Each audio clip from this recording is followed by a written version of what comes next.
최근에 정치적인 유튜버를 살펴보다가 과거에 읽었던 책이 떠올라서 호밀밭의 파수꾼 줄거리를 살펴보았다. 청소년이 겪는 성장통과 우울증이 아니라 내면 깊이 들어가면 차원이 다른 이야기가 하나 더 있다. 제3의 눈이 열리기 위해서는 오랜 시간도 필요하고 방황도 하는데 사람에 따라서 헛것을 보기도 하다가 깨닫기 시작한다. 그래서 이 책에서도 주인공이 명확하지 않은 상태에서 계속 무엇이 있었다. 무엇을 보았다고 서술하는 것으로 생각된다. 홀든에게 친구들의 모습은 특이하고 그의 대화에서 창녀와 수녀 그리고 아이들이 나오는데 누구나 각성이 진행되면 뇌에서 계속 혼란이 생기면서 엄청난 사색을 하게 된다.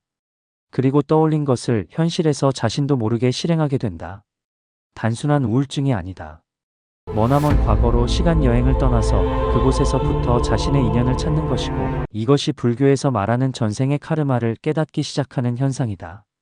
이 소설의 주인공이 결혼을 한 사람들은 모두 동성애자라는 이상한 주장을 하는 것은 홀든이지만 고대 철학적 부분에 있는 것이기도 하였고 그들은 남성과 여성의 결혼을 완벽한 결합으로 인정하지 못하고 부정적인 관점으로 바라보았다.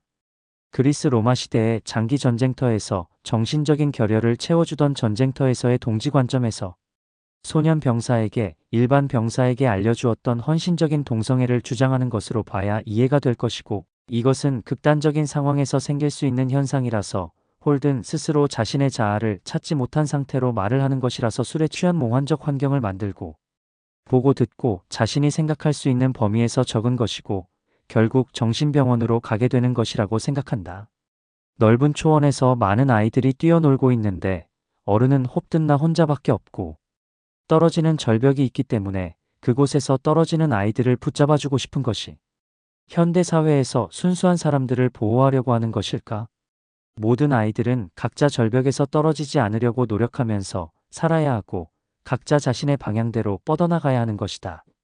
따라서 보호를 한다는 것은 모든 아이가 크지 않기를 바라는 마음을 담고 있으며 세상에서 실망한 홀든 자신의 경험이 반영된 것이고 아이들을 절벽으로부터 보호를 해준다는 것은 오히려 그들도 본능적으로 위험을 알 수 있다는 것을 인정하지 않고 내 기준으로 남을 통제하고 싶어하는 자기 애착과 욕망에 빠진 것으로 위험한 요소가 담겨 있다. 그리고 왜 주변에 성인은 아무도 없이 상대적으로 나보다 약한 어린 아이들만 있을까? 그것은 자신이 그만큼 성숙하지 못하고 강인하지 못하다는 것을 포함하고 있다. 그러므로 같은 성인을 상대할 능력이 없다는 것을 이미 알고 있는 상태이기도 하다. 내가 약하기 때문에 절벽에서 지키고 있으면서 떨어지는 아이를 붙잡아주고 싶어 하는 것이고 경우에 따라서는 처음부터 그런 곳은 존재하지 않아도 된다.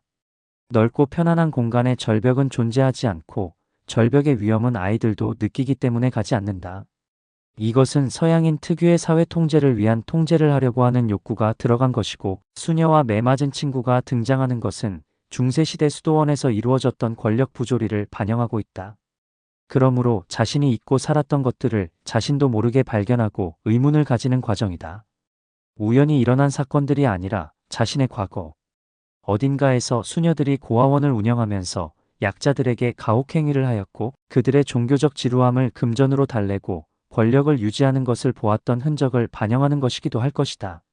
머나먼 과거 그리스 로마 시대의 철학자 소크라테스가 플라톤에게 보라고 한 것은 현실이 아니라 자신의 내면에 있는 초자아였다. 심한을 열어서 내면의 세상을 보라고 한 것을 플라톤은 평생 현실에서 그 답을 찾아다녔다. 마치 푸른 눈을 가진 사람들이 스님이 되어서 명상을 하지만 뭔가를 찾을 수 없는 이유이다. 수도사들과 승려들이 그토록 깨달음을 갈구하면서 막상 쉽게 깨닫지 못하는 이유는 그들은 지나치게 합리주의적이고 체계적이며 공격적인 이론으로 중무장을 하고 종교를 수용하는 것이 아니라 의사가 약을 처방하는 것처럼 진단을 내리기 때문에 여유가 없기 때문이다.